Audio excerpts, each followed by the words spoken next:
When I was 14, my parents took me to the city for fun. At a bustling market, my mom smiled, slipped me $15 and said, "Take a little walk. We're right here." I turned my back for 10 seconds. When I turned around, they were gone. No call, no text, no search, just, gone. I waited for hours. No one came. Not that night. Not afterward. From that moment on, I was no longer anyone's son. 8 years passed, and I did the thing that hit them the hardest. They found me through a subpoena. This week, 46 missed ones. My brother was leaving voicemails saying, "Please tell me what you did. Daddy's not feeling well. He won't stop calling for you." I don't care if this sounds made up, I'm writing this down because it's been stuck in my head for years, like some echo that just won't shut up. You don't have to believe me, that's cool. Honestly, I wish it was fake. I wish I didn't have to carry this around like it's tattooed into my brain. But here we are. I was 15 at the time, youngest in the family. It was me, my parents, Lena and Serge, and my older brother Rick.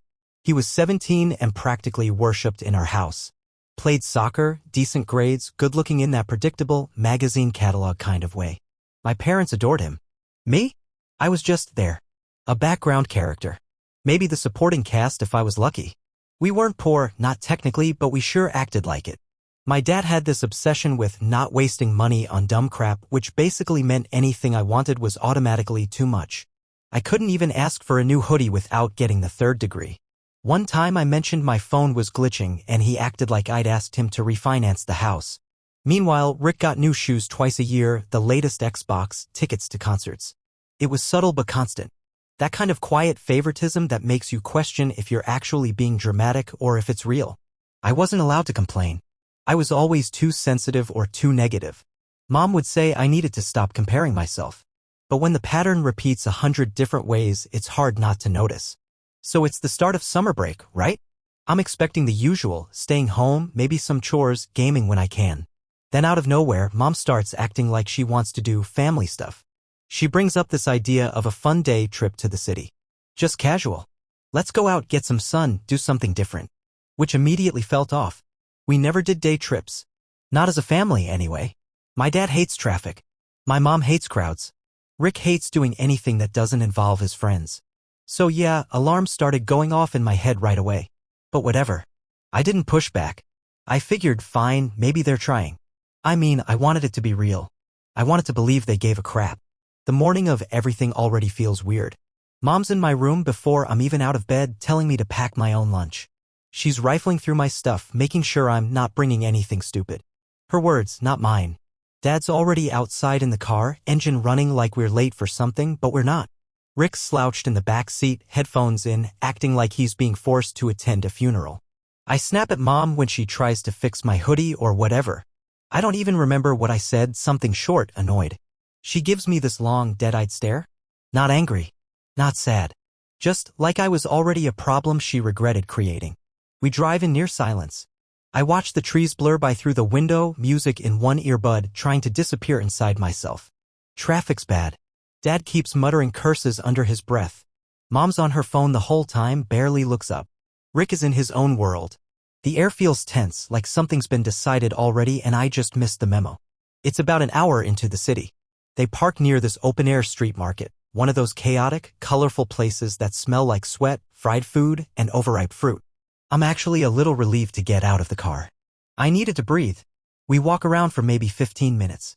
Nobody's really talking. Mom's wearing this bright, fake smile like she's trying to sell joy for a living. Dad's glued to his phone. Rick's making loud comments about some guy playing a saxophone on the sidewalk, mocking him to make himself feel cool. Then it happens. Mom stops walking and turns to me. Not quoting exactly, but pretty much, "Why don't you go explore a little? Check out the booths. Have some fun." She says it all cheery like she's doing me a favor. She hands me $15. 15. Like that's gonna get me anything at a market in the city. I just blinked at her. Not because of the money, I mean, yeah, that was a joke, but because I knew. Something in the way she smiled didn't feel like her. It felt like a stranger wearing her face. I mumbled something like, okay, and turned to look at a booth selling weird handmade keychains and used phone cases. Got distracted for maybe 10 seconds. Tops. When I turned back, they were gone. Not like, oh, they moved 2 booths down. I mean gone. Like vanished. At first, I figured they were just messing with me. I started scanning the crowd, walking a few steps in different directions. No sign. I called my mom straight to voicemail. Tried my dad, same. Rick? Didn't even ring. I walked the whole damn market. Twice. Checked back at the car. Empty parking space. It wasn't panic at first. It was more this rising wave of annoyance. Like, what kind of crap prank is this? But then time started dragging. I kept walking, checking my phone, calling again. Battery was already low, I hadn't charged it fully that morning. Dumb move. People were brushing past me, laughing, living their lives, while I felt this growing knot in my chest. I asked a vendor if they'd seen a couple with a tall kid in a black hoodie. Got a shrug. One security guy told me to stop lingering. When I tried explaining, he pointed me toward the lost child tent, this little blue setup near the food trucks. I sat there for hours. At first I kept saying, they're just running late. Then I stopped saying anything. I watched the sun go down. Watched the lights flicker on over the booths. Watched people pack up and head home. They never came back. One of the market volunteers asked me if I needed to call someone. I said no. I didn't want to admit it out loud. I kept thinking maybe something happened. Maybe their phones are dead. Maybe they're stuck somewhere. But even as I thought that, I didn't believe it. Eventually the market cleared out. The little tent closed. I ended up on a bench outside, watching the streetlights flicker like they were struggling to stay awake too. I called again. And again. Then my phone died. And that's when it really hit me. They weren't coming back. Not that night. Not ever. I remember staring at my dead phone like it had betrayed me. Like it should have done more. I had $15 in my pocket, a bottle of warm water, and no clue what the hell I was supposed to do next. I tried the bus station. Couldn't afford a ticket. Even if I could, would they be there? Would they open the door? Would they even answer if I knocked? I wandered the city for hours. Sat on benches. Pretended to be waiting for someone. Watched people hug their kids. Get into cars. Go home. I just sat there. And yeah, part of me still believed it was a mistake. That they'd call. That I'd wake up. That someone would come running with some dumb excuse. But deep down, I think I knew the truth from the moment she handed me that crumpled 15 and told me to go have fun. They didn't forget me. They left me.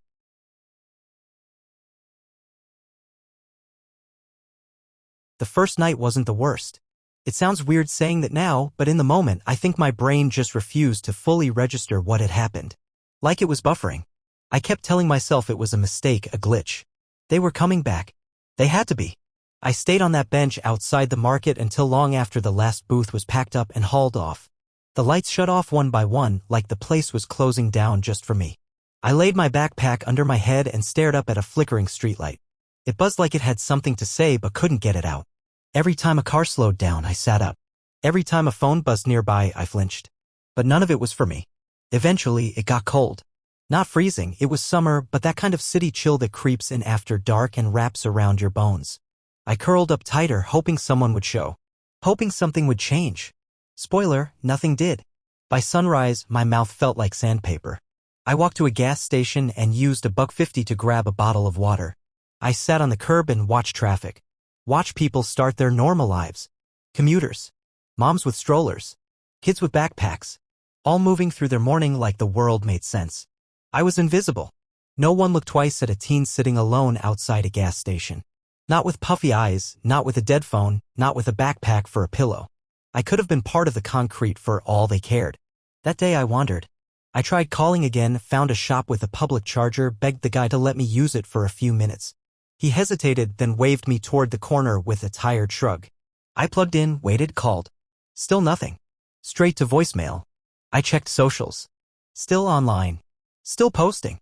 But no mention of me. No missing kid alert. No, has anyone seen, post? Not even a passive hope everyone's safe today. It was like I'd never existed. That hit harder than I expected. I thought they might lie. Cover it up. Say I'd run away. But instead silence. They didn't replace me. They just deleted me. By night 2, I stopped pretending I was waiting. I knew. I wasn't lost. I was discarded. I tried sleeping at the bus station, but that place has its own hierarchy. I found a spot on a bench, curled up, and tried to shut my eyes. It wasn't sleep. Not really. More like shutting down your body while your brain screams quietly. Around 3 a.m., some guy came over and shoved my legs off the bench like I was a duffel bag in his way. I told him to back off. He didn't. He pushed harder. I stood ready to fight, but then just let it go. What was the point? Getting beat up over a bench wasn't a win. I walked the block and sat by a closed cafe instead. I didn't cry. I just got mad. I stayed mad. That anger carried me through the next few days. I started learning how to blend in, not look too dirty, not stay in one spot too long. You have to move like you belong somewhere, even if you don't. Especially if you don't. Food? I figured it out. Leftovers from food trucks, gas station discount bins, water fountains in parks. I rationed what I had, stretched every cent. Sometimes I'd stand in line at a vendor and hope they gave out scraps at the end. It worked more than once. You'd be surprised what people throw away when they're full. I stopped talking unless I had to. People ignore you if you keep your head down and don't ask for anything. I was just another shadow. But shadows still have thoughts. I thought about home. About my room. My bed. My dumb posters and half-dead cactus on the windowsill. I wondered if they'd cleaned it out. If they'd told anyone. If anyone even asked. A weekend I walked past my old school. I didn't go in. I just stood outside the entrance and watched. Kids came and went like it was just another Tuesday. I saw Rick's friends laughing, shoving each other, talking about weekend plans. One of them wore a hoodie I borrowed once, I remember because it smelled like cheap cologne and gym socks. I didn't say anything. Just stood there. Watching. No one noticed me. I thought about walking in. Sitting down in a class. Just to see what would happen. But then what? I had no ID, no schedule, no parents to call. I wasn't a student anymore. I was no one. I checked Rick's socials again. Still glowing. Still golden. Track meets, party pics, our parents smiling in every photo. My mom posted some long caption about being proud of her boys, plural, and I almost laughed out loud. I was gone. But they kept pretending. Maybe that's what stung most, they got better without me. Lighter. Happier. Freer. That night, I walked until my legs went numb. I ended up behind some shopping center, lying on the pavement staring at the stars you can barely see in the city. I kept thinking, what did I do that was so wrong? What made me the one they chose to erase? But no answer came. Just the hum of an air conditioner and a flickering security light overhead. By the end of week 2, I stopped hoping. I started planning. Not revenge, not yet, but survival. I had to figure out how to exist without a name, a home, or a family. Turns out it's possible. Hard. Lonely. Exhausting. But possible.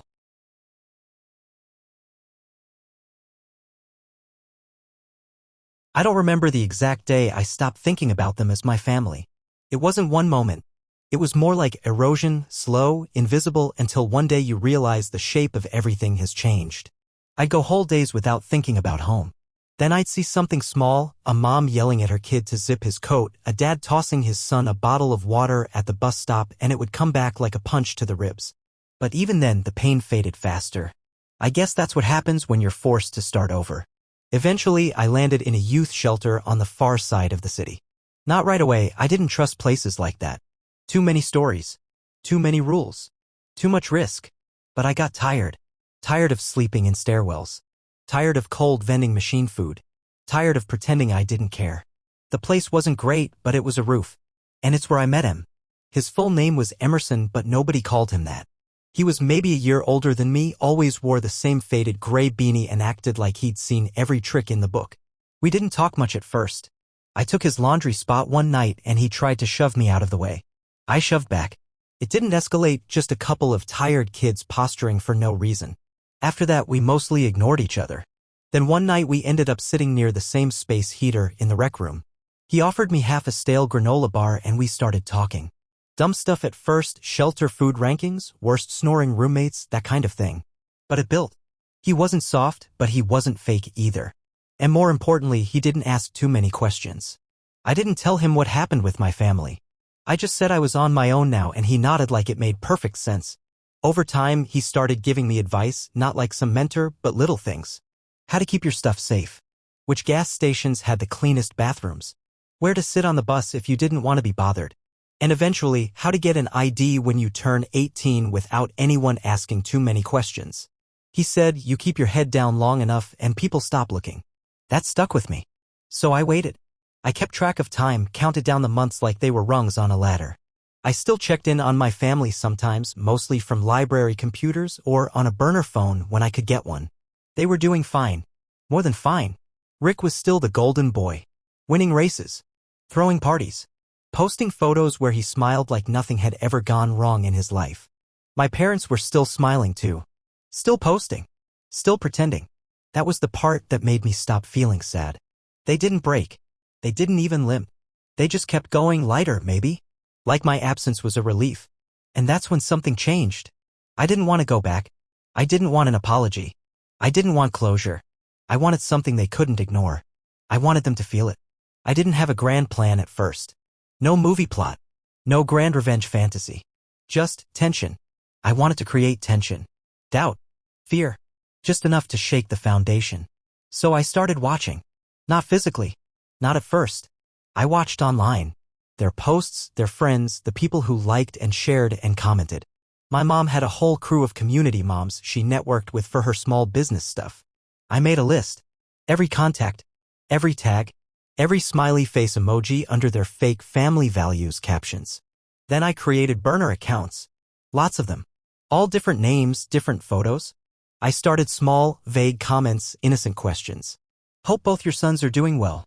Or, wasn't there another kid? Most of the time the comments got deleted within minutes. My mom was quick like that. But sometimes someone would reply. Just once, a woman asked, "Wait, what other son?" And that's when I knew she'd actually scrubbed me. Not just ignored me. Erased me. That's when it stopped being personal. It became tactical.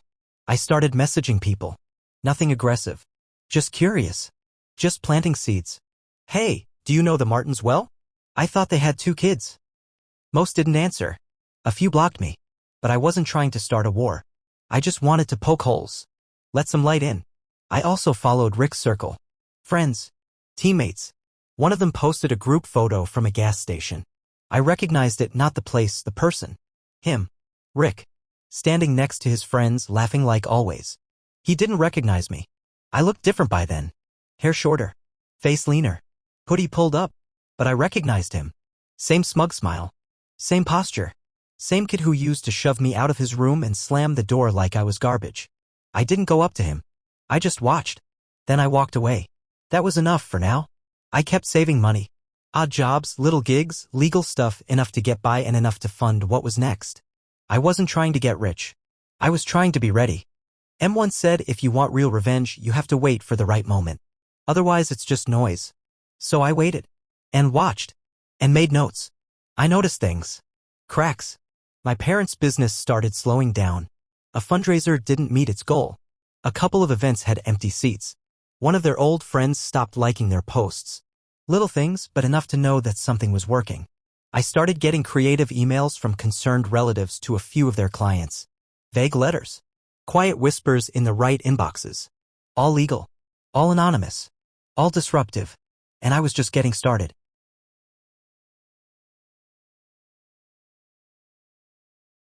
By the time I turned 22, I wasn't angry anymore. That surprised me. I thought the rage would be permanent. Part of my blood. But it had changed. Calcified into something quieter. Colder. I wasn't burning inside. I was focused. I spent years watching them, taking notes. Every business post, every family photo, every fake smile. I knew their patterns better than they did. I knew when Rick posted his gym selfies. I knew when my mom uploaded her inspirational quotes about loyalty and hard work. I knew when my dad went silent for days, and I could guess why. I waited until the perfect time. They were expanding, some big property deal, new location, community-facing, all about giving back. Of course. That's when I filed the paperwork. It was a small claim, legally speaking. A contest of ownership on a small piece of family property I knew they'd tried to quietly pass between names years ago. It wasn't about value. It was about visibility. Because once it was in the system, they had to acknowledge me. I had to be listed. On record. Under my real name. They couldn't delete me anymore. They got the letter, and the voicemails started almost immediately. First 1. Then 3. Then 10. I stopped checking after the 30th. My dad's voice tight. Clipped. "Call me back." My mom. "We need to talk. We can sort this out. Please." And then Rick. I hadn't heard his voice in almost 7 years. He sounded older, but not by much. Still sharp. Still confident. But there was panic there, too.